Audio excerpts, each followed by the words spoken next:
Hi everyone, and welcome back to my channel. Today I'm going to do a little bit different video for you. I am in Tampa, Florida, right after the hurricane.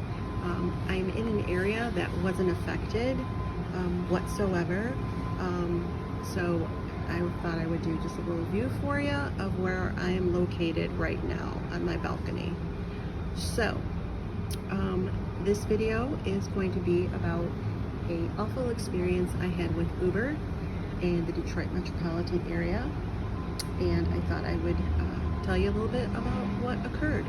So to begin, on September 28th, 2024, Saturday, a couple days ago, I had planned to come to Tampa, Florida, and I had looked at Metro Cab, Metro Car, and had went through Metro Car in the past, and basically it's the price, the tip, everything's included, and basically what you get on the phone from what the representative tells you to what you get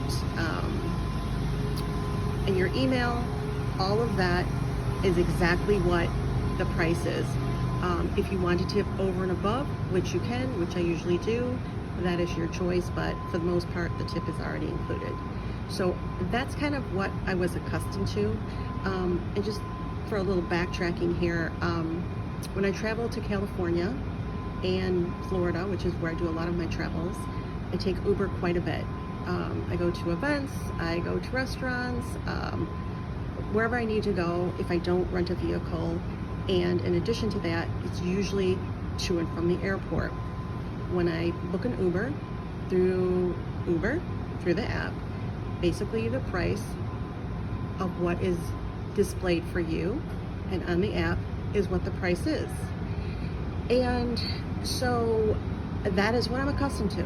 That is my experience that I've had in the past. So this time I thought, well, you know, I've never taken one from Rochester Hills to Detroit Metro Airport.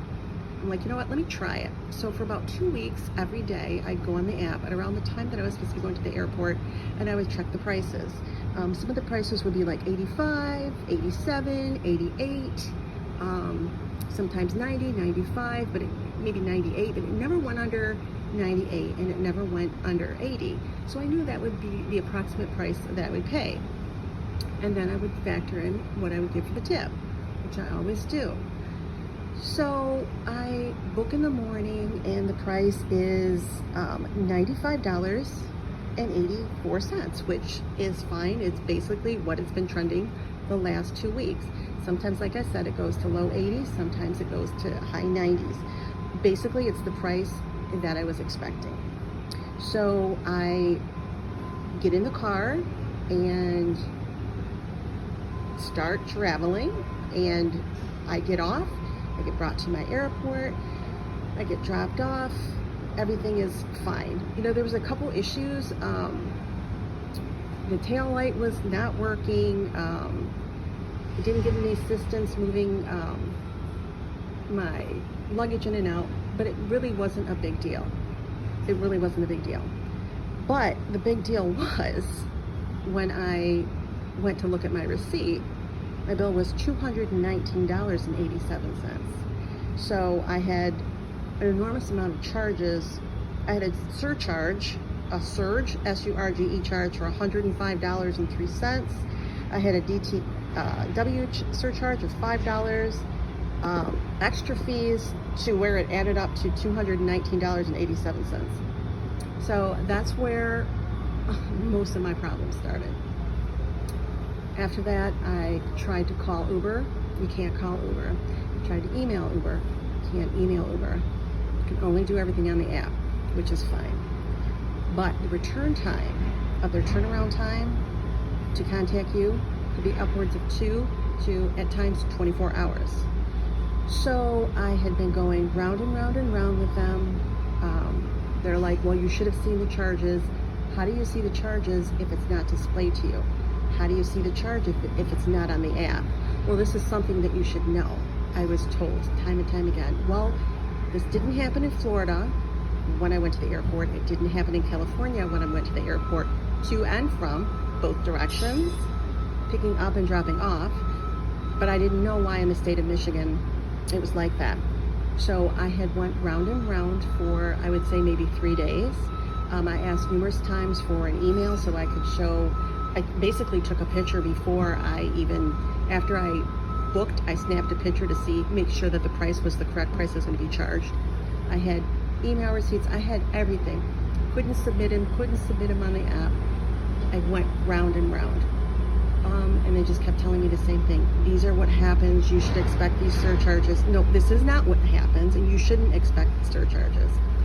Got the bank involved, kept going round and round, and every time I would go at them, telling them that these charges were not applied before, they were not displayed before, they would knock, okay, well, I guess we'll do you a complimentary favor and knock this price off. Well, going round and round for 3 days solid, or should I say, them responding to me when they were convenient, but this was going on for 3 days. Finally got the bill down to what it should have been. This should have never happened. And my question is, if they did it to me, how many other people are they doing it to? Probably a lot of other people. And most people just don't have the time or the patience to fight it.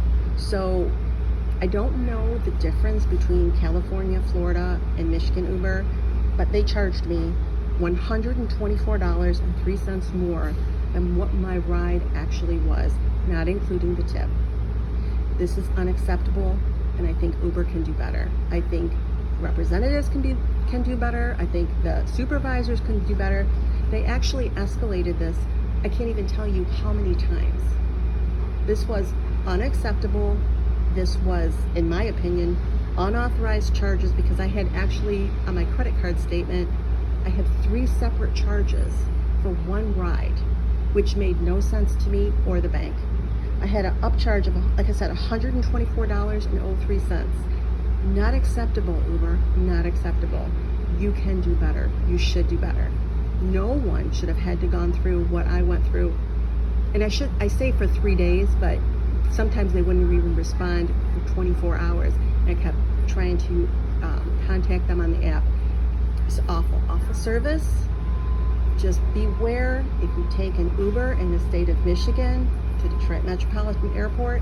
If it happened to me, it can happen to you.